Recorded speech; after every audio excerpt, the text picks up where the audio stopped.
আমাদের পূর্বপুরুষগণ আমরা সবাই ইসলাম ধর্মে আছি, কিন্তু কোরআন বলছে তোমরা মুসলমান না হয়ে কবরে এসো না।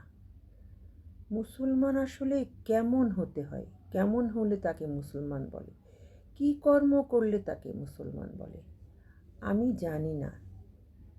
তবে হাদিকে দেখে মনে হয়েছে সে খাঁটি মুসলমান, সে খাঁটি ইসলামে দাখিল হয়েছে, সে ইসলামে পুরোপুরি সমর্পিত হয়েছে।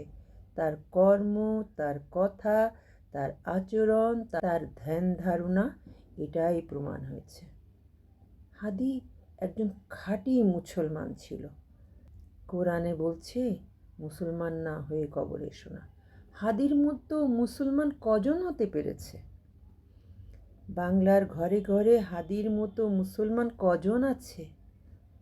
হাদিকে অনুসরণ করুন, হাদির কর্মকে অনুসরণ করুন, মুসলমান হতে পারবেন। কারণ সে মুসলমানিত্ব অনেক আগেই অর্জন করেছে।